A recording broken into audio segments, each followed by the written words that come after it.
राधे श्रीकृष्ण। प्रभु हनुमानकर एही सुंदर कहानी जेकोसी व्यक्ति जदि शुणिब राताराति ता जीवनर भाग्य बदली जीव। यह सत्यटे कहीं प्रभु हनुमान पंचमुखींकर एही सुंदर कहानी अत्यंत प्रिय अटे। कहीं एही कहानी रे भगवान श्री रामकर सत्यता अवतार मध्य रहिछि।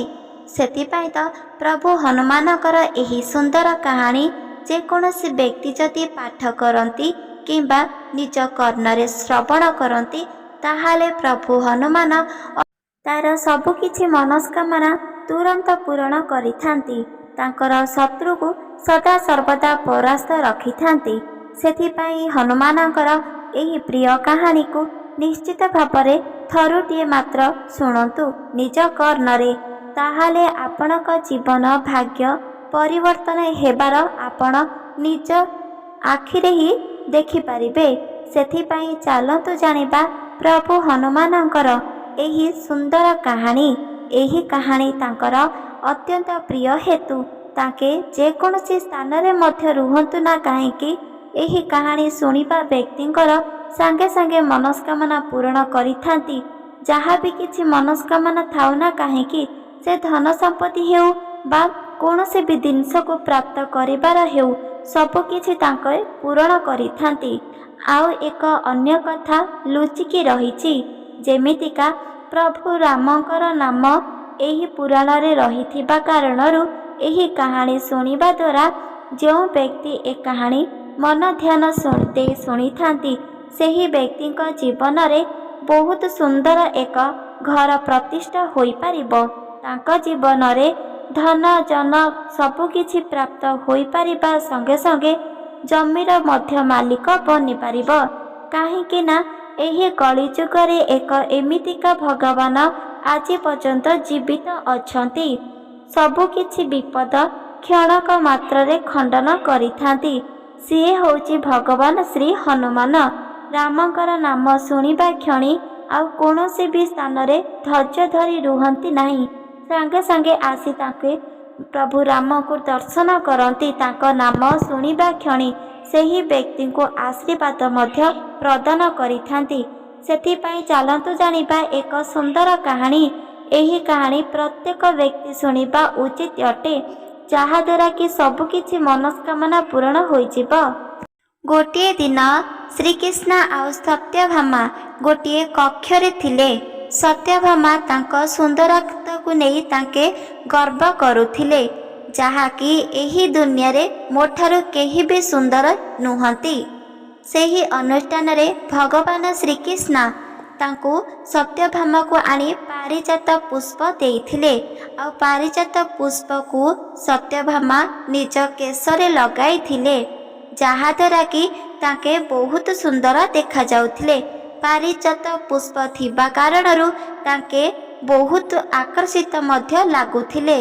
सेही कारणरू भगवान श्रीकृष्ण को सत्यभामा कहिले, एही स्वर्ग रे केवल मु ही एका बहुत सुंदर अटे। जेकोसी व्यक्ति जदि मते देखिबो ताहाले मो रूप को देखि आश्चर्य होई पड़िबो जे किपरि सत्यभामा देखिबाकू प्रत्येक देवी ठारू अत्याधिक सुंदर। आउ जेकोसी भी व्यक्ति मते देखिबो आश्चर्य होई देखिकी ही रहिबो, काहेकि ना मु प्रकृतरे एते सुंदर अटे। भगवान श्रीकृष्ण सत्यभामाकर एक कथा शुणी हसिबाकू लागिले। सत्यभामा क्रोधित होई गले आउ कहिले कि ताहाले तुमे मो रूप को थट्टा करुच, मु कण सुंदर नुहे? भगवान श्रीकृष्ण किछि भी कहिले नाही। सत्यभामा क्रोधित होई गले। तापरे श्रीकृष्ण किछि क्षण रही कहिले, प्रकृतरे तुमे सुंदर कि बिल्कुल भी सुंदर नुह? एक कथा तुमको किछि क्षण परे ज्ञात होइजिब। धैर्य धरी रुह। सत्यभामा भगवान श्रीकृष्णकर कथा शुणी कहिले कि प्रकृतरे तो मु देखिबाकू अत्याधिक सुंदर।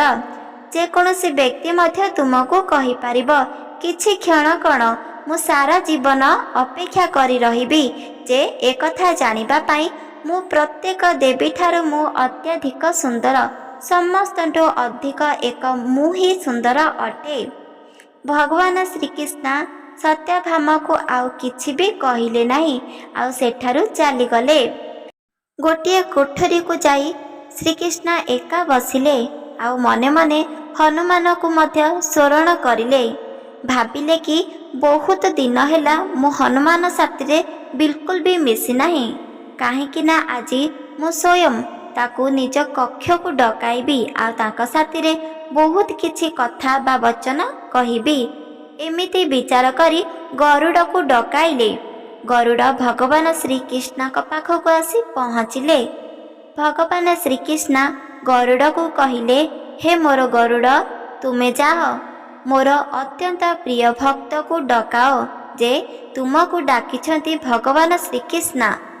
କାହିଁକି ନା ଆଜି ମୋର ବହୁତ ଇଚ୍ଛା ହେଉଛି ମୋର ପ୍ରିୟ ସଖାକୁ ଦେଖା କରିବା ପାଇଁ। ସେଥିପାଇଁ ଏହି କ୍ଷଣି ହିଁ ତାକୁ ମୋ ପାଖକୁ ଧରି ଆସ। ଭଗବାନ ଶ୍ରୀକୃଷ୍ଣଙ୍କର ଆଦେଶକୁ କୌଣସି ବ୍ୟକ୍ତି ମଧ୍ୟ ଟଳି ଦେଇପାରିବେ ନାହିଁ। ସେହି କାରଣରୁ ଗରୁଡ଼ ପକ୍ଷୀ ଭଗବାନ ଶ୍ରୀକୃଷ୍ଣଙ୍କର ଆଦେଶକୁ ଗ୍ରହଣ କରି ଚାଲିଗଲେ ହନୁମାନଙ୍କୁ ଖୋଜିବା ପାଇଁ। କିନ୍ତୁ କେଉଁଠାରେ ମଧ୍ୟ ହନୁମାନଙ୍କୁ ଦେଖିପାରିଲେ ନାହିଁ, ଆଉ ଖୋଜି ଖୋଜି ପୁଣି ଥରେ ପଳି ଆସିଲେ। ଭଗବାନ ଶ୍ରୀକୃଷ୍ଣଙ୍କୁ କହିଲେ କି, ହେ ପ୍ରଭୁ, ତୁମର ପ୍ରିୟ ସଖାକୁ ମୁଁ କୌଣସି ବି ସ୍ଥାନରେ ଦେଖିପାରିଲି ନାହିଁ। ପ୍ରକୃତରେ ତାଙ୍କେ ଅଛି କେଉଁଠି, ସେଥିପାଇଁ ମୋତେ କ୍ଷମା କର। ଭଗବାନ ଶ୍ରୀକୃଷ୍ଣ କହିଲେ, ଯେ ପର୍ଯ୍ୟନ୍ତ ହନୁମାନ ସ୍ୱୟଂ ଚାହିଁନାହାନ୍ତି କୌଣସି ବ୍ୟକ୍ତି ତାଙ୍କୁ ଦର୍ଶନ କରିବା ପାଇଁ, ତାହେଲେ କୌଣସି ବ୍ୟକ୍ତି ତାଙ୍କୁ କିପରି ଦର୍ଶନ କରିବ? ଏମିତି ବିଚାର କରି ସ୍ୱୟଂ ତାଙ୍କେ ନିଜ ଆତ୍ମାରୁ ନିଜ ମନରୁ ହନୁମାନଙ୍କୁ ସ୍ମରଣ କରିଲେ। ଆଉ ସେହି ସ୍ମରଣ ବିଷୟରେ ଭଗବାନ ଶ୍ରୀକୃଷ୍ଣ ହନୁମାନଙ୍କୁ କହିଲେ, ହେ ମୋର ପ୍ରିୟ ପୁତ୍ର, ଏହି କ୍ଷଣି ହିଁ ମୋ ପାଖକୁ ଚାଲି ଆସ। ତୁମକୁ ତୁମ ମାତା ଦେଖିବାକୁ ଆଉ ମୁଁ ଦେଖିବାକୁ ତୁମକୁ ଅତ୍ୟଧିକ ଆଗ୍ରହୀ ଅଛୁ। ସେଥିପାଇଁ ଏହି କ୍ଷଣି ହିଁ ତୁମେ ଆମ ପାଖକୁ ଚାଲି ଆସ। ଏକଥା ଶୁଣି ହନୁମାନ ତପସ୍ୟାରେ ଲୀନ ଥିଲେ, ଆଉ ସାଙ୍ଗେ ସାଙ୍ଗେ ତାଙ୍କ କର୍ଣ୍ଣରେ ଏହି ସୁନ୍ଦର କଥାଟି ବାଜିଲା। ତାଙ୍କେ ଜାଣିପାରିଲେ କି ଭଗବାନ ଶ୍ରୀରାମ ମୋତେ ଡକାଉଛନ୍ତି ତାଙ୍କ ପାଖକୁ। ହନୁମାନ ବିଚାର କଲେ, ଏହି କ୍ଷଣି ହିଁ ମୁଁ ପ୍ରଭୁ ରାମକୁ ଆଉ ମାତା ସୀତାଙ୍କୁ ଦର୍ଶନ କରିବା ପାଇଁ ଯିବି। ଏମିତି ବିଚାର କରି କରି ତାଙ୍କେ ପବନପୁତ୍ର ହନୁମାନ ପବନରେ ଉଡ଼ି ଉଡ଼ି ଆସିଲେ।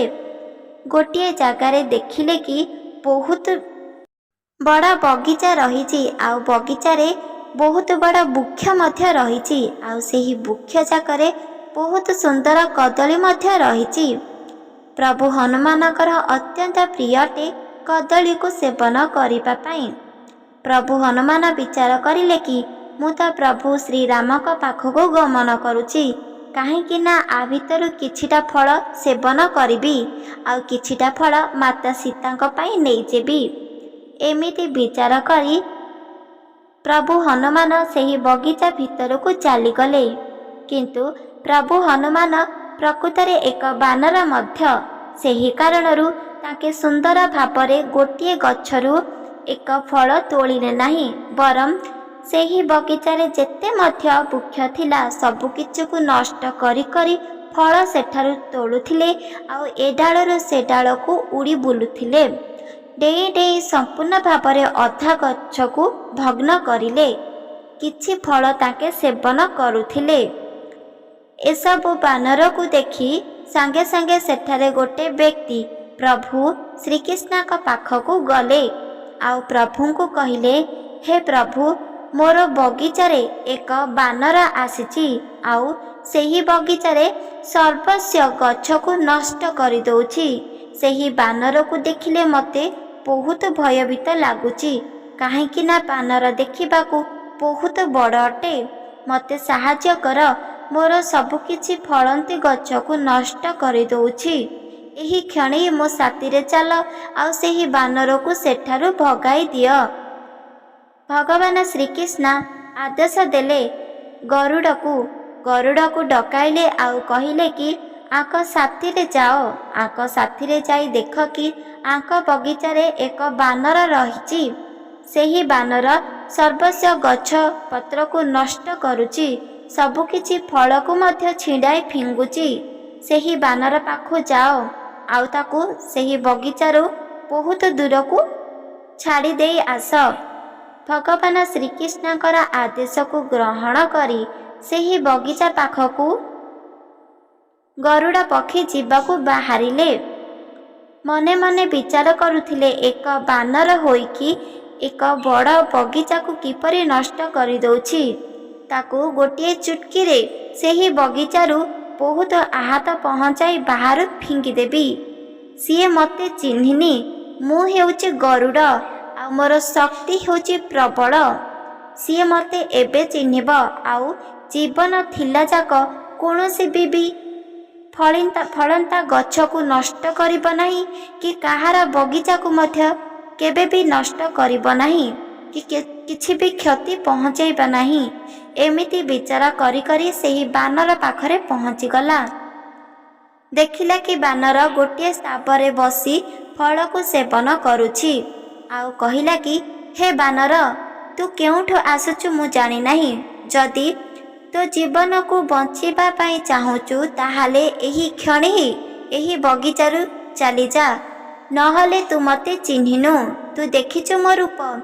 ମୋ ରୂପରେ ମୁଁ ତତେ ବହୁତ ଆହତ ପହଞ୍ଚାଇବି, ଯାହାକି ତୋ ଜୀବନ ପ୍ରାଣ ଅଲଗା ହୋଇଯିବ। ସେଥିପାଇଁ ଯଦି ଭଲ ଦୋଷ ଅଛି ତୁ ମୋତେ କ୍ଷମା ମାଗେ ଆଉ ଏହି କ୍ଷଣି ଚାଲିଯା ଏଠୁ। ଏ କଥାକୁ ହନୁମାନ ବିଲକୁଲ ବି ଶୁଣୁନଥିଲେ। ପୁଣି ଥରେ ଗରୁଡ଼ ପକ୍ଷୀ ସେହି ହନୁମାନଙ୍କୁ ପଚାରିଲେ। ପୁଣି ଥରେ ହନୁମାନ ତାଙ୍କ କଥାରେ କିଛି ବି ଉତ୍ତର ଦେଲେ ନାହିଁ। ବହୁତ କ୍ରୋଧରେ ଆସିଗଲେ ଗରୁଡ଼ ପକ୍ଷୀ ଆଉ ସେହି ହନୁମାନ ପାଖକୁ ଯିବାକୁ ଲାଗିଲେ। ହନୁମାନ ବସିଥିବା ଏକ ବୃକ୍ଷ ତଳେ ବହୁତ ଜୋରରେ ହନୁମାନଙ୍କୁ ଆହତ ପହଞ୍ଚାଇବା ପାଇଁ ହସ୍ତ ବଢ଼ାଇଲେ। ସେତେବେଳେ ହନୁମାନ ସ୍ୱୟଂ ତାଙ୍କ ହସ୍ତକୁ ଧରିଦେଲେ ଆଉ ତାକୁ ବହୁତ ଜୋରରେ ଫିଙ୍ଗିଦେଲେ। ଗରୁଡ଼ ପକ୍ଷୀ ଭଗବାନ ଶ୍ରୀ ହନୁମାନଙ୍କର କ'ଣ କ୍ଷତି କରିବ? ତାଙ୍କେ ତ ହେଉଛନ୍ତି ସ୍ୱୟଂ ହନୁମାନ, ପ୍ରଭୁ ଭଗବାନ। ଆଉ ସାଙ୍ଗେ ସାଙ୍ଗେ ସେହି ଗରୁଡ଼କୁ ବହୁତ ଆହତ ପହଞ୍ଚାଇଲେ, ବହୁତ କ୍ଷତି ମଧ୍ୟ କରିଦେଲେ। ଗରୁଡ଼ ପକ୍ଷୀ ଜାଣିପାରିଲେ କି ପ୍ରକୃତରେ ଇଏ ହେଉଛି ଛୋଟିଆ ବାନର ନୁହଁ ଯାହା ମୁଁ ଭାବିଥିଲି। ପ୍ରକୃତରେ ଇଏ ହେଉଛି ଗୋଟେ ମାୟାବୀ। ସେଥିପାଇଁ ତ ମୋର ଏତେ ବଡ଼ ଶକ୍ତି ମଧ୍ୟ ମୁଁ ତା ସାମ୍ନାରେ କିଛି ମଧ୍ୟ କରିପାରୁନାହିଁ। ଏମିତି ବିଚାର କରି ଭଗବାନ ଶ୍ରୀକୃଷ୍ଣଙ୍କ ପାଖକୁ ଗରୁଡ଼ ପକ୍ଷୀ ଚାଲିଗଲେ ଆଉ ସବୁକିଛି ଘଟିଥିବା କଥା ମଧ୍ୟ କହିଲେ। ସେଠାରୁ ସବୁକିଛି ଫଳକୁ ସେବନ କରି ହନୁମାନଙ୍କୁ ବହୁତ ଜୋରେ ନିଦ୍ରା ଆସିଲା ଆଉ ତାଙ୍କେ ମଳୟ ଏକ ପର୍ବତରେ ନିଦ୍ରାକୁ ଶୟନ କରିବା ପାଇଁ କିଛି କ୍ଷଣକୁ ଉଡ଼ିଗଲେ। ସେଠାରେ କିଛି କ୍ଷଣ ଶୟନ କରୁଛନ୍ତି। ସେତେବେଳେ ଶ୍ରୀକୃଷ୍ଣ ଗରୁଡ଼କୁ ପୁଣି କହିଲେ, ଏହି କ୍ଷଣି ତୁମେ ଯାଅ ଆଉ ସେହି ବାନରକୁ ଯାଇ କୁହ କି ତୁମକୁ କୃଷ୍ଣ ଡକାଉଛନ୍ତି। କୃଷ୍ଣଙ୍କ ଆଦେଶ ଅଛି ତୁମେ ଏହି କ୍ଷଣି ହିଁ ଯାଅ କୃଷ୍ଣଙ୍କୁ ଦର୍ଶନ କରିବା ପାଇଁ ବା ତାଙ୍କ ସାମ୍ନାକୁ ଯିବା ପାଇଁ। ଭଗବାନ ଶ୍ରୀକୃଷ୍ଣଙ୍କର ଆଦେଶ ଶୁଣି ଗରୁଡ଼ ପକ୍ଷୀ ମଳୟ ପର୍ବତ ଆଡ଼େ ଉଡ଼ିଗଲେ। ସେଠାରେ ଯାଇ ଦେଖିଲେ କି ପ୍ରଭୁ ହନୁମାନ ଏକ ସ୍ଥାନରେ ଶୟନ କରିଛନ୍ତି। ସେତେବେଳେ ଗରୁଡ଼ ପକ୍ଷୀ ମନେ ମନେ ବିଚାର କରିଲେ କି ମୁଁ ଆଉ ଏହି ବାନର ସାଥିରେ ଲଢ଼ାଇ କରିବି ନାହିଁ, କାହିଁକି ନା ଇଏ ତ ଗୋଟେ ମାୟାବୀ, ପୁଣି ଥରେ ମୋତେ ଆହତ ପହଞ୍ଚାଇବ। ମୁଁ ତାକୁ ମିନତି କରି ତାକୁ ପ୍ରଣାମ କରି ଭଗବାନ ଶ୍ରୀକୃଷ୍ଣଙ୍କ ପାଖକୁ ନେଇଯିବି ଆଉ ଭଗବାନଙ୍କୁ କହି ତାକୁ କାରିଗରରେ ବନ୍ଦୀ କରିଦେବି ଆଉ ସେଠାରେ ସିଏ ବହୁତ ଦୁଃଖ କଷ୍ଟ ପାଇବ। ତାକୁ ଭୋଜନ କରିବା ପାଇଁ କୌଣସି ବି ଆହାର ଦେବି ନାହିଁ। କିନ୍ତୁ ଏହା ମୁଁ ସେତେବେଳେ କରିପାରିବି ଯେତେବେଳେ ଏହି ବାନରକୁ ନେଇ ଶ୍ରୀକୃଷ୍ଣଙ୍କ ପାଖରେ ପହଞ୍ଚାଇ ଦେବି। ସେଥିପାଇଁ ମୋତେ ଉପାୟ ତ ବାଛିବାକୁ ପଡ଼ିବ ଆଉ ସେହି ଉପାୟ ହେଉଛି ଏହି ବାନରକୁ ଭଲ କହିବାର ଅଛି। ତାକୁ ଶ୍ରଦ୍ଧା କହି ତାକୁ କିଛି ନା କିଛି ଏମିତି ମାୟା କଥା ଶୁଣାଇ ତାକୁ ଶ୍ରୀକୃଷ୍ଣ ପାଖକୁ ନେଇଯିବି। ଏମିତି ବିଚାର କରି ପ୍ରଭୁ ଶ୍ରୀ ହନୁମାନଙ୍କୁ ଉଠାଇବାକୁ ଲାଗିଲେ, ନିଦ୍ରାରୁ ଭଗ୍ନ କରିବାକୁ ଲାଗିଲେ। ଆଉ କହିଲେ କି, ହେ ବାନର ଦେବତା, ତୁମେ କୌଣସି ଦେବତା ଠାରୁ କମ ନୁହଁ। କାହିଁକି ନା ମୋତେ ଯୁଦ୍ଧ କରି ପରାସ୍ତ ତ କଲ, ପୁଣି ମୋ ପୁରା ଶରୀର ମଧ୍ୟ ଆହତ କରିଦେଲ। ସେଥିପାଇଁ ତୁମେ ଦେବତା ମଧ୍ୟ ମୋତେ ଲାଗୁଛ। ତୁମେ ମୋ ଠାରୁ ମଧ୍ୟ ଶକ୍ତିଶାଳୀ ଲାଗୁଛ। ଆଉ ତୁମେ ଦେଖିବାକୁ ମଧ୍ୟ ବହୁତ ସୁନ୍ଦର। ଏଥର ଜାଣିପାରିଲି ତୁମର ଶକ୍ତି ପ୍ରବଳ ଅଛି। ଏକଥା ଶୁଣି ପ୍ରଭୁ ହନୁମାନ ଅତ୍ୟନ୍ତ ଆନନ୍ଦ ହେଲେ। ଆଉ କହିଲେ କି, ଆଜିଠାରୁ ତୁମ ଆଉ ସାମ୍ନାକୁ କେବେ ବି ଆସିବୁ ନାହିଁ, ନହେଲେ ତତେ ପୁଣି ଥରେ ଆହତ ପହଞ୍ଚାଇବି। ଏକଥା ଶୁଣି ଗରୁଡ଼ ପକ୍ଷୀ କ୍ରୋଧିତ ହୋଇଗଲେ। ଆଉ ମନେ ମନେ ବିଚାର କରିଲେ, ଠିକ୍ ଅଛି, ଯାହା କହିବାର ଅଛି କହ। ତୁ ଖାଲି ସେହି ଶ୍ରୀକୃଷ୍ଣଙ୍କ ଦରବାରକୁ ଯା, ତାପରେ ମୁଁ ତତେ ଦେଖିନେବି। ଏମିତି କହି ଗରୁଡ଼ ପକ୍ଷୀ ପ୍ରଭୁ ହନୁମାନଙ୍କୁ କହିଲେ, ମୁଁ ମାନୁଛି ପ୍ରକୃତରେ ତୁମର ବହୁତ ପ୍ରବଳ ବଳ ଅଛି, ବହୁତ ଶକ୍ତିଶାଳୀ। ସେଥିପାଇଁ ମୋତେ କ୍ଷମା କର। ଆଉ ମୋତେ ଆଜ୍ଞା ମିଳିଛି କି ତୁମକୁ ନେଇ ଶ୍ରୀକୃଷ୍ଣଙ୍କ ପାଖରେ ପହଞ୍ଚାଇବା ପାଇଁ। ଦୟାକରି ମୋ ସାଥିରେ ଚାଲ। ସେତେବେଳେ ହନୁମାନ କହିଲେ ସେହି ଗରୁଡ଼ ପକ୍ଷୀକୁ, କେଉଁ ଶ୍ରୀକୃଷ୍ଣଙ୍କୁ ମୁଁ ଜାଣିନାହିଁ କି ଚିହ୍ନିବି ନାହିଁ। ସେଥିପାଇଁ ମୁଁ କାହିଁକି ଶ୍ରୀକୃଷ୍ଣଙ୍କ ପାଖକୁ ଯିବି? ମୁଁ ଶ୍ରୀକୃଷ୍ଣ ପାଖକୁ ତ ବିଲକୁଲ ବି ଯିବି ନାହିଁ।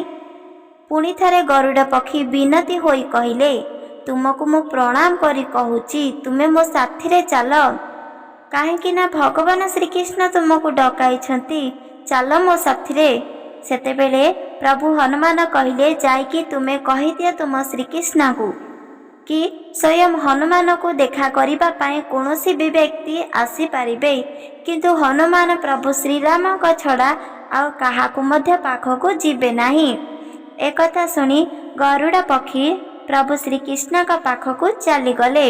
ପ୍ରଭୁଙ୍କୁ ଏସବୁ ବିଷୟରେ କହିଲେ। ପ୍ରଭୁ ଶ୍ରୀକୃଷ୍ଣ ଗରୁଡ଼ ପକ୍ଷୀକୁ କହିଲେ, ତାହେଲେ ଏହି କଥା ତୁମେ ଏହି ସାଙ୍ଗେ ସାଙ୍ଗେ ଯାଅ ସେହି ବାନରକୁ କୁହ କି ତୁମକୁ ସ୍ୱୟଂ ଶ୍ରୀରାମ ଆଉ ମାତା ସୀତା ଡକାଇଛନ୍ତି, ଆଉ ଅତ୍ୟନ୍ତ ଶୀଘ୍ର ତାଙ୍କ ପାଖରେ ପହଞ୍ଚିବା ପାଇଁ ମଧ୍ୟ କହିଛନ୍ତି। ତତ୍କ୍ଷଣ ତୁମେ ଯାଇ ସେଠାରେ ଉପସ୍ଥିତ ରୁହ, ଏକଥା ମଧ୍ୟ କହିଦିଅ। ତାଦ୍ୱାରା ସ୍ୱୟଂ ହନୁମାନ ମଧ୍ୟ ଶୀଘ୍ର ଆସିଯିବେ। ଏକଥା ଶୁଣି ପୁଣି ଥରେ ଗରୁଡ଼ ପକ୍ଷୀ ସେହି ଶ୍ରୀ ହନୁମାନଙ୍କ ପାଖକୁ ଗମନ କରିଲେ। ଆଉ ଏକଥା ସବୁ କହିଲେ ଯେ ତତ୍କ୍ଷଣ ତୁମକୁ ଯିବାକୁ ପଡ଼ିବ। ପ୍ରଭୁ ଶ୍ରୀରାମ ଆଉ ମାତା ସୀତା ଡକାଇଛନ୍ତି। ସେତେବେଳେ ପ୍ରଭୁ ହନୁମାନଙ୍କର ଧ୍ୟାନ ହୋଇଗଲା କି ପ୍ରକୃତରେ ତ ପ୍ରଭୁ ଶ୍ରୀରାମ ମୋତେ ଅନ୍ତରରୁ ଡକାଉଥିଲେ, ଆଉ ମୁଁ ଏସବୁ ଫଳକୁ ସେବନ କରି ମୋତେ ବହୁତ ବଡ଼ ନିଦ୍ରା କିପରି ଆସିଗଲା। ସାଙ୍ଗେ ସାଙ୍ଗେ ପ୍ରଭୁ ହନୁମାନ କହିଲେ, ମୁଁ ଏହି କ୍ଷଣି ହିଁ ପ୍ରଭୁ ଶ୍ରୀରାମ ପାଖରେ ପହଞ୍ଚିଯିବି। ଗରୁଡ଼ ପକ୍ଷୀ ହନୁମାନଙ୍କର ଏକଥା ଶୁଣି ହସିଲେ। ଆଉ ମନେ ମନେ କହିଲେ, ତୁମେ କ'ଣ ପ୍ରକୃତରେ କେଉଁ ପକ୍ଷୀ? ନା ତୁମର ଶରୀରରେ କୌଣସି ଡେଣା ଲାଗିଛି କି ତୁମେ ଗୋଟେ ପକ୍ଷୀ ପରି ଉଡ଼ିପାରିବ? ଏହା ଏକ ଅସମ୍ଭବ କଥା କିପରି କହୁଛ, ଯାହାକି ମୋତେ ବହୁତ ହସ ଲାଗୁଛି। ତୁମକୁ ଯଦି ତତ୍କ୍ଷଣ ପ୍ରଭୁ ଶ୍ରୀରାମଙ୍କ ପାଖରେ ପହଞ୍ଚିବାର ଅଛି, ତାହେଲେ ମୋ ପିଠିରେ ବସିଯାଅ, ମୁଁ ତୁମକୁ ତତ୍କ୍ଷଣ ନେଇ ଭଗବାନ ଶ୍ରୀରାମ ପାଖରେ ପହଞ୍ଚେଇ ଦେବି। ପ୍ରଭୁ ହନୁମାନଙ୍କର ଏହି ଗରୁଡ଼ଙ୍କର ଏକଥା ଶୁଣି ବହୁତ କ୍ରୋଧିତ କଲେ। ପୁଣି ଥରେ ଗରୁଡ଼ ପକ୍ଷୀ ହନୁମାନଙ୍କୁ କହିଲେ, ଏ ଦୁନିଆରେ ଏକ ମୁଁ ହିଁ ଶକ୍ତିଶାଳୀ ପକ୍ଷୀ, ଯିଏକି ବହୁତ ଜୋରରେ ଦୀର୍ଘ ଗତିରେ ଉଡ଼ିପାରେ। ମୋ ଦ୍ୱାରା କୌଣସି ବ୍ୟକ୍ତି ସମାନ ହୋଇପାରିବେ ନାହିଁ।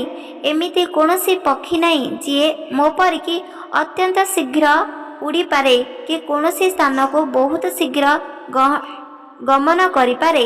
କୌଣସି ବି ବ୍ୟକ୍ତି ବା କୌଣସି ପକ୍ଷୀ କୌଣସି ବି ନାହିଁ ଯିଏକି ମୋ ଠାରୁ ଶକ୍ତିଶାଳୀ। ପ୍ରଭୁ ହନୁମାନ ତାଙ୍କ କଥାରେ ରାଜି ହୋଇଗଲେ। ଆଉ କହିବାକୁ ଲାଗିଲେ, ଠିକ୍ ଅଛି, ତୁମେ ଏହି ବାଟ ଦେଇ ପ୍ରଭୁ ଶ୍ରୀରାମଙ୍କ ପାଖକୁ ଯାଅ, ଆଉ ମୁଁ ଏହି କ୍ଷଣି ହିଁ ଅଲଗା ବାଟ ଦେଇ ପ୍ରଭୁ ରାମଙ୍କ ପାଖକୁ ଯାଉଛି। ତାପରେ ଗରୁଡ଼ ପକ୍ଷୀ କହିଲେ, ଦେଖିବ ତୁମ ଆଗରୁ ମୁଁ ପ୍ରଭୁ ରାମଙ୍କ ପାଖରେ ପହଞ୍ଚିଥିବି, ଆଉ ତୁମେ ତ ବହୁତ ବିଳମ୍ବ କରି ସେଠାକୁ ଆସିବ। ଏମିତି କହିଲେ ଆଉ ଗରୁଡ଼ ପକ୍ଷୀ ଅଲଗା ରାସ୍ତା ଦେଇ ଉଡ଼ିବାକୁ ଲାଗିଲେ। ପ୍ରଭୁ ଶ୍ରୀରାମଙ୍କ ପାଖକୁ ଉଡ଼ି ଉଡ଼ି ଯାଉଥିଲେ। ପ୍ରଭୁ ହନୁମାନ ଶ୍ରୀରାମଙ୍କର ନାମକୁ ସ୍ମରଣ କରି ଅତ୍ୟନ୍ତ ଶୀଘ୍ର ଉଡ଼ିଗଲେ। ବହୁତ ବିଗ୍ର ଗତିରେ ଗଲେ। ଯାଇ ଭଗବାନ ଶ୍ରୀରାମଙ୍କ ଦୁଆରେ ପହଞ୍ଚିଗଲେ। ସେଠାରେ ପ୍ରଭୁ ଶ୍ରୀକୃଷ୍ଣ ନିଜକୁ ରାମ ଅବତାରରେ ସଜାଇଲେ ଆଉ ତାଙ୍କ ପାଖରେ ଥିବା ସତ୍ୟଭାମାକୁ ମଧ୍ୟ ସୀତାଙ୍କ ପରି ସଜାଇଲେ ଆଉ ନିଜ ପାଖରେ ବସାଇଲେ। ତାପରେ ସେଠାରେ ରାସ୍ତା ଦେଇ ପ୍ରଭୁ ଶ୍ରୀରାମକୁ ଦେଖିବା ପାଇଁ ବା ଦର୍ଶନ କରିବା ପାଇଁ ହନୁମାନ ଭୁବନ ଆଡ଼େ ଚାଲିଗଲେ। ଯାଉ ଯାଉ ଦେଖିଲେ କି ତାଙ୍କ ଦ୍ୱାର ପାଖରେ ଏକ ସୁଦର୍ଶନ ଚକ୍ର ଛିଡ଼ା ହୋଇଛନ୍ତି, ଯାହାକି କାହାକୁ ମଧ୍ୟ ଭିତରକୁ ପ୍ରବେଶ କରିବାକୁ ଦିଅନ୍ତି ନାହିଁ। କାହିଁକି ନା ପ୍ରଭୁ ଶ୍ରୀରାମଙ୍କର ଆଦେଶ ଅଛି କି କାହାକୁ ମଧ୍ୟ ଭବନ ଭିତରକୁ ପ୍ରବେଶ କରିବାକୁ ଦେବ ନାହିଁ ଆଉ ସେଠା ବାହାରେ ହିଁ ତାକୁ ରଖିବ। ଯେଉଁ ପର୍ଯ୍ୟନ୍ତ ମୁଁ ଆଦେଶ ନ ଦେଇଛି ସେ ପର୍ଯ୍ୟନ୍ତ କୌଣସି ବ୍ୟକ୍ତିଙ୍କୁ ମଧ୍ୟ ମହଲ ଭିତରକୁ ଆସିବାକୁ ଛାଡ଼ିବ ନାହିଁ। ସେହି କାରଣରୁ ସୁଦର୍ଶନ ଚକ୍ର ସେଠାରେ ହିଁ ବାହାରେ ହିଁ ଜଗିଥିଲେ। ସେତେବେଳେ ପ୍ରଭୁ ହନୁମାନ ଆସିଲେ କି ଭିତରକୁ ପ୍ରବେଶ କରିବା ପାଇଁ, କିନ୍ତୁ ସୁଦର୍ଶନ ଚକ୍ର ତାଙ୍କୁ ବିଲକୁଲ ବି ତାଙ୍କ ବାଟ ଛାଡ଼ିଲେ ନାହିଁ ଆଉ ବାରମ୍ବାର କହୁଥିଲେ କି ତୁମେ ଏକ ବାନର ଅଟେ ଆଉ ତୁମେ ଜାଣିନାହ ପ୍ରକୃତରେ ମୋ ଶକ୍ତି। ମୁଁ ଯଦି ଚାହିଁବି ସମସ୍ତଙ୍କୁ ଏହି କ୍ଷଣେ ହିଁ ବଧ କରିଦେବି। ମୁଁ ଭଗବାନ ଶ୍ରୀକୃଷ୍ଣଙ୍କର ଏକ ହସ୍ତରେ ଥିବା ଚକ୍ର ଆଉ ମୋ ନାମ ଶୁଣିବା କ୍ଷଣି ପ୍ରତ୍ୟେକ ବ୍ୟକ୍ତି ଭୟଭୀତ କରୁଛନ୍ତି। କାହିଁକି ନା ମୁଁ ହେଉଛି ଏକ ଚକ୍ର, ସୁଦର୍ଶନ ଚକ୍ର, ଯାହାକି ଭଗବାନ ଶ୍ରୀକୃଷ୍ଣଙ୍କର ହସ୍ତରେ ଥାଏ। ସେଥିପାଇଁ ମୋତେ ପ୍ରଣାମ କର ଆଉ ମୋ କଥା ଶୁଣ। ଏହି କ୍ଷଣେ ହିଁ ଏଠାରେ ରହିଯାଅ। ଯେଉଁ ପର୍ଯ୍ୟନ୍ତ ଭଗବାନ ଶ୍ରୀକୃଷ୍ଣଙ୍କର ଆଦେଶ ନ ଆସିଛି ସେ ପର୍ଯ୍ୟନ୍ତ ତୁମେ ଏହି କ୍ଷଣେ ହିଁ ରହିବ। ପ୍ରଭୁ ହେଉଛନ୍ତି ହନୁମାନ, କାହାରି ମଧ୍ୟ କଥା ମାନନ୍ତି ନାହିଁ। ଯେହେତୁ ଅତ୍ୟନ୍ତ ଶୀଘ୍ର ତାଙ୍କୁ ପହଞ୍ଚିବାର ଅଛି, ପ୍ରଭୁ ଶ୍ରୀରାମଙ୍କ ପାଖରେ ଦେଖିଲେ କି ଏହି ସୁଦର୍ଶନ ଚକ୍ର ମୋର ବେଶୀ ବି ସମୟକୁ ନଷ୍ଟ କରୁଛି। କାହିଁକି ନା ପ୍ରଭୁ ଆଦେଶ କରିଥିଲେ ଅତ୍ୟନ୍ତ ଶୀଘ୍ର ଯିବା ପାଇଁ।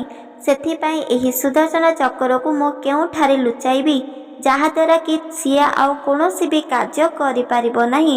ଏମିତି ବିଚାର କରି ସର୍ବପ୍ରଥମେ ବିଚାର କରିଲେ କି ଯେ ଏହାକୁ କେବଳ ମୋ ନିଜ ମୁଖ ଭିତରେ ହିଁ ଲୁଚାଇକି ରଖିବି, ଯାହାଦ୍ୱାରା କି ମୁଁ ଯେତେବେଳେ ଚାହିଁବି ତାକୁ ପଦାକୁ ବାହାର କରିବି। ଏମିତି ବିଚାର କରି ନିଜ ମୁଖମଣ୍ଡଳ ହିଁ ସେହି ସୁଦର୍ଶନ ଚକ୍ରକୁ ଲୁଚାଇ ଦେଲେ ଆଉ ଭିତରକୁ ପ୍ରବେଶ କରିଲେ। ଦେଖିଲେ କି ପ୍ରଭୁ ହନୁମାନଙ୍କୁ ପ୍ରଭୁ ଶ୍ରୀରାମ ଆସିବାର ଆଉ ଅତ୍ୟନ୍ତ ଖୁସି ମଧ୍ୟ ହୋଇଗଲେ। ପ୍ରଭୁ ଶ୍ରୀ ହନୁମାନଙ୍କୁ ଦେଖୁ ଦେଖୁ ବହୁତ ଖୁସି ହେଲେ ଆଉ ହନୁମାନ ମଧ୍ୟ ପ୍ରଭୁ ରାମକୁ ଦେଖି ବହୁତ ଖୁସି ହୋଇଗଲେ। ସାଙ୍ଗେ ସାଙ୍ଗେ ଯାଇ ପ୍ରଭୁ ଶ୍ରୀ ହନୁମାନ ତାଙ୍କ ପାଦ ତଳେ ପଡ଼ିଲେ ଆଉ କହିଲେ କି ତୁମେ ମୋତେ ଡକିବା କ୍ଷଣ ମୋତେ ବହୁତ ଖୁସି ଆଉ ଆନନ୍ଦ ଲାଗୁଛି ଆଉ ମୁଁ ତୁମକୁ ଛାଡ଼ି କେଉଁ ଜାଗାକୁ ମଧ୍ୟ ଗମନ କରିବି ନାହିଁ। ତାପରେ ଭଗବାନ ଶ୍ରୀରାମ କହିଲେ କି ତୁମେ ଭିତରକୁ କିପରି ପ୍ରବେଶ କରିଲ? ଯେହେତୁ ମୁଁ ଦ୍ୱାରରେ ଏକ ସୁଦର୍ଶନ ଚକ୍ରକୁ ଜଗାଇଛି, କୌଣସି ବ୍ୟକ୍ତିକୁ ମଧ୍ୟ ପ୍ରବେଶ କରିବାକୁ ଦେବ ନାହିଁ, ତାହେଲେ ତୁମେ କିପରି ଭିତରକୁ ଆସିପାରିଲ? ପ୍ରଭୁ ହନୁମାନ କହିଲେ ଯେଉଁ ଜାଗାରେ ତ ପ୍ରଭୁ ରାମଙ୍କର ଆଶୀର୍ବାଦ ରହିଛି ସେ ଜାଗାରେ କୌଣସି ବି କ୍ଷତି ମୋର ଘଟେଇ ପାରିବ ନାହିଁ। ସେଥିପାଇଁ ଏହି ଚକ୍ର ମୋତେ ବେଶୀ ସମୟକୁ ନଷ୍ଟ କରୁଥିଲା। ସେଥିପାଇଁ ମୁଁ ତାକୁ ନିଜ ମୁଖମଣ୍ଡଳରେ ରଖିଦେଇଛି। ଏମିତି ବିଚାର କରି ପ୍ରଭୁ ରାମ କହିବା ହେତୁ ସେହି ସୁଦର୍ଶନ ଚକ୍ରକୁ ନିଜ ମୁଖରୁ ବାହାର କରିଲେ। ଆଉ ସେହି ସୁଦର୍ଶନ ଯେତେବେଳେ ଦେଖିଲେ ପ୍ରଭୁ ଶ୍ରୀ ହନୁମାନ ମୋତେ ନିଜ ମୁଖମଣ୍ଡଳରେ ରଖିଦେଇଥିଲେ ଆଉ ତାଙ୍କେ ବହୁତ ଲଜ୍ଜିତ ହେଲେ ଆଉ କିଛି ବି କହିଲେ ନାହିଁ। ନିଜ ମୁଣ୍ଡକୁ ସର୍ବଦା ତଳକୁ ରଖିଲେ। ତାପରେ ପ୍ରଭୁ ହନୁମାନ ଦେଖିଲେ କି ତାଙ୍କ ପାଖରେ ମାତା ସୀତା ନାହାନ୍ତି। तापरे कहवाकू लगिले कि हे प्रभु मो माता सीता कुआड़े गले मु तांको देखिबा क्षणे बहुत खुशी होइजिबी दयाकरी तांको एही क्षणे ही डकाओ माता सीता बिना मते किछि भी भल लागे नहीं आउ ये दासी किए जी कि तुम पाखरे बसिची मते बहुत क्रोध लगुची एही जगह हेउची माता सीतांकर जगह ये काहेकि दासी एठारे बसिची। सेतेबेले सत्यभामा भाभी पारिले कि तांकर मूल्य किछि भी नुह ताके जेउ सुंदरता को नहीं गर्व करुथिले सांगे सांगे तांकर गर्व चूना होइगला। ए सबु विचार करू करू केते समय परे गरुड़ पक्षी आसिले आउ देखिले कि प्रकृतरे मो आगरु तो से बानर आसी पहुँची जाइछि आउ बहुत तांको लज्जा लागिला आउ ताके भितर को प्रवेश करिले किंतु तांकर सर्वदा मुंड को तल को रखी प्रवेश करिले। सेतेबेले प्रभु हनुमान समस्त को देखिले सुदर्शन चक्र को देखिले आउ गरुड़ पक्षी को आउ दासी रूप थिबा एक माता सीता को मध्य देखिले आउ सेठारे प्रभु श्रीकृष्ण प्रत्येक व्यक्ति को कहले जे तुमे गर्व अहंकार यही सांगे सांगे तुमर चूर्ण होइगला। यही गोटे बानर जहाँकि तुमर सबकिछि गर्व अहंकार को चूर्ण करदेला सेथिपाई निजर बल निजर सुंदरता निजर अहंकार यही सबको सर्वदा त्याग कर जीवन रे केबे भी काहाकू मध्य नीच देख नहीं। जदि आमे गोटे मनुष्य जीवन धारण करिछंती समस्ते मध्य ठीक से परिका मनुष्य जीवन धारण करिछंती ताहाले एही मनरे काहेकि गर्व अहंकार जदि तुम पाखरे बल अछि ता पाखरे मध्य शक्ति रहिछि आ ता पाखरे बहुत सुंदरता रहिछि किंतु जनक पाखरे शक्ति बल आ क्षमता आ सुंदरता केबे भी रही पारिबो नाही। सेथिपाई निजको केबे भी एही अहंकार रे भितरे रखंतु नहीं जे मु ही सबुठारु शक्तिशाली अटे एहा संपूर्ण भावरे मिथ्या। भगवान प्रत्येक व्यक्ति को भिन्न भिन्न करी आशीर्वाद प्रदान करिछंती काहाकू शक्तिशाली काहाकू धनवान काहाकू राजा काहाकू भिकारी काहाकू सुंदर काहाकू एक अतुल्य। सेथिपाई केबे भी कौनसी व्यक्ति गर्व अहंकार करिबा उचित नुह। जेउ जगारे गर्व अहंकार मोह रही से जगारे मु बिल्कुल भी रहे नहीं। सेथिपाई सदा सर्वदा समस्त को सम्मान भाव समस्त को स्नेहरे फल पाइबा दिय आ ताकू श्रद्धा कर देखिब तुमको मोर आशीर्वाद निश्चित भावरे रहिब कौनसी भी क्षेत्र में तुमे हारिब नहीं। एक कथा सुनी प्रभु हनुमान आउ सत्यभामा मध्य जानी पारिले तांकर भूल। सत्यभामा गरुड़ पक्षी आउ सुदर्शन समस्ते तांकर भूल को बुझी पारिले भगवान श्रीकृष्ण पाखरे प्रणाम करिले तांकर भूल को मध्य क्षमा मागिले हनुमान को मध्य क्षमा मागिले। हनुमान कहिले तो मो प्रभु रामकर नाम केवल गोटे थर मात्र तुंडरे नहीं निय मु कौन मो प्रभु राम मध्य तुमको क्षमा करदेवे। सेही क्षणी सत्यभामा कहिले राम राम तापरे गरुड़ पक्षी मध्य कहले जय श्री राम तापरे सुदर्शन मध्य कहले जय श्रीकृष्ण जय रामकृष्ण तापरे प्रभु हनुमान कहले जय श्री राम जय श्री राम। सेथिपाई से कथा सुनी प्रत्येक व्यक्ति प्रभु श्री रामकर नाम को उच्चारण कले। सेही क्षणी प्रभु हनुमान अत्यंत खुशी हो गले। प्रभुंकर रामकर नाम अत्याधिक शक्ति अत्याधिक प्रेम भरपूर्ण होइछि आउ सबु किछि दुख कष्ट प्रभु श्री हनुमान भूली गले। माता सीता सेही क्षणी आसीगले आउ से हनुमान को पुत्र को निज कोड़े धरिले आउ कहिले हे पुत्र तुमको केते दिन पर्यंत मु देखी नाही मो कथा तुमको मन पड़ू नथिला एही मातार कथा चल एही क्षणी मु तुम पाई भोजन प्रस्तुत करिछि आउ मु तुमको निज हस्तरे मध्य भोजन कराइबी। हनुमान एक कथा सुनी बहुत खुशी हो गले आ तांके चाहिथिले मध्य प्रभु श्री राम का आ माता सीता को दर्शन करिबा पाई सांकरे तांको पाई फल मध्य धरि आसीथिले। एही सबु किछि फल को प्रभु श्री हनुमान ମାତା ସୀତାକୁ ଦେଲେ ଆଉ ମାତା ସୀତା ମଧ୍ୟ ପ୍ରଭୁ ହନୁମାନ ଆଣିଥିବା ଫଳକୁ ମଧ୍ୟ ସେବନ କରିଲେ। ରାମକୁ ମଧ୍ୟ ଦେଲେ। ପ୍ରତ୍ୟେକ ବ୍ୟକ୍ତି ମଧ୍ୟ ସେ ଫଳକୁ ସେବନ କରିଲେ। ସେହି କଥା ପ୍ରତ୍ୟେକ ପୁରାଣରେ ମଧ୍ୟ ଉଲ୍ଲେଖ ରହିଗଲା। ଯାହାର ଗର୍ବ ଅହଙ୍କାର ପରିପୂର୍ଣ୍ଣ ରହିଛି ତାଙ୍କୁ ଭଗବାନ ଶ୍ରୀକୃଷ୍ଣ କେବେ ବି ଭଲ ପାଆନ୍ତି ନାହିଁ। ଏହି କାହାଣୀରୁ ଆମକୁ ବହୁତ କିଛି ଶିଖିବାକୁ ମିଳିଲା, ଯାହାକି ପ୍ରତ୍ୟେକ ବ୍ୟକ୍ତି ଶିଖିବା ଉଚିତ ଅଟେ। ପ୍ରଭୁ ଶ୍ରୀ ହନୁମାନ ପାଖରେ ସବୁ କିଛି ରହିଛି। ଯାହା ବି ମଧ୍ୟ କୌଣସି ବ୍ୟକ୍ତିର ଆବଶ୍ୟକତା ରହିଛି ପ୍ରଭୁ ପାଖରେ ସବୁକିଛି ପରିପୂର୍ଣ୍ଣ ରହିଛି। ପ୍ରଭୁ ଶ୍ରୀ ହନୁମାନ ଦେଖିବାକୁ ସୁନ୍ଦର ଅଟେ। ତାଙ୍କେ ବହୁତ ଶକ୍ତିଶାଳୀ, ତାଙ୍କେ ଆଶୀର୍ବାଦ ଜନକ। ପ୍ରତ୍ୟେକ ବ୍ୟକ୍ତିର ସଙ୍କଟକୁ ଦୂର କରନ୍ତି, ସମସ୍ତଙ୍କୁ ଆଶୀର୍ବାଦ ଦିଅନ୍ତି, ସମସ୍ତଙ୍କୁ ଧନ ସମ୍ପତ୍ତି ପରିପୂର୍ଣ୍ଣ କରିଦିଅନ୍ତି। କିନ୍ତୁ ହନୁମାନ କେବେ ବି ନିଜକୁ ଗର୍ବ ଅହଙ୍କାର କରୁନାହାନ୍ତି, ଏହା ସତ୍ୟ। ସେଥିପାଇଁ ତ ପ୍ରଭୁଙ୍କର ଅତ୍ୟନ୍ତ ପ୍ରିୟ ଏହି ହନୁମାନ ହୋଇଛନ୍ତି। ପ୍ରିୟର ପୁତ୍ର, ପ୍ରିୟର ଭ୍ରାତା ଆଉ ପ୍ରିୟର ବନ୍ଧୁ ମଧ୍ୟ। ସେଥିପାଇଁ ଏହି ପୁରାଣ ମଧ୍ୟରୁ ଆପଣମାନେ ଏକଥା ଶିଖନ୍ତୁ। ସ୍ୱୟଂ ପ୍ରଭୁ ହନୁମାନ ମଧ୍ୟ କହିଛନ୍ତି କି କୌଣସି ବ୍ୟକ୍ତି ମଧ୍ୟ କାହାକୁ ହିଂସା, ଗର୍ବ, ଅହଙ୍କାର, ମୋହ କରନ୍ତୁ ନାହିଁ। ଯାହାକୁ ଭଗବାନ ଯାହା ବି କିଛି ବଣ୍ଟନ କରିଛନ୍ତି ତାକୁ ନେଇ ଖୁସିରେ ରୁହ। କିଛି ବ୍ୟକ୍ତି ଅଛନ୍ତି ତାଙ୍କ ସୁନ୍ଦରତାକୁ ନେଇ ବହୁତ ଗର୍ବ କରୁଛନ୍ତି, ଆଉ କିଛି ବ୍ୟକ୍ତି ଅଛନ୍ତି ସେମାନେ ସୁନ୍ଦର ନଥିବା କାରଣରୁ ବହୁତ ଘୃଣା ମଧ୍ୟ କରୁଛନ୍ତି, ଯାହା ଏକ ମିଥ୍ୟା ଅଟେ। ଭଗବାନ ଜାଣିଛନ୍ତି ପ୍ରାଣୀଙ୍କର ଭଲ ମନ୍ଦ। ସେଥିପାଇଁ ତ କୌଣସି ବ୍ୟକ୍ତିକୁ ଧନୀ କରିଛନ୍ତି ଆଉ କୌଣସି ବ୍ୟକ୍ତିଙ୍କୁ ଗରିବ କରିଛନ୍ତି, କୌଣସି ବ୍ୟକ୍ତିକୁ ସୁନ୍ଦର ଆଉ କୌଣସି ବ୍ୟକ୍ତିକୁ ଅସୁନ୍ଦର। ପ୍ରତ୍ୟେକ ବ୍ୟକ୍ତିକୁ, ପ୍ରତ୍ୟେକ ମନୁଷ୍ୟଙ୍କୁ ସମାନ ଭାବରେ ବଣ୍ଟନ କରିନାହାନ୍ତି। କାହାକୁ ଅଧିକ ଆଉ କାହାକୁ କମ ରହିଛି ଏଥିପାଇଁ କି ଯାହାକି ତୁମେ ଜାଣିପାରିବ ତୁମର ଭୁଲ କ'ଣ ଆଉ ତୁମେ ଭଗବାନଙ୍କୁ ପ୍ରାପ୍ତ କରିପାରିବ।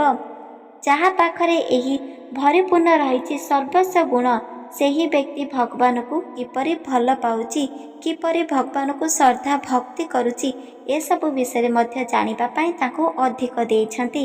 ସେଥିପାଇଁ କୌଣସି ବ୍ୟକ୍ତି ମନ ଦୁଃଖ କରିବା ଉଚିତ ନୁହଁ କି କଷ୍ଟ ମଧ୍ୟ ସହିବା ଉଚିତ ନୁହଁ।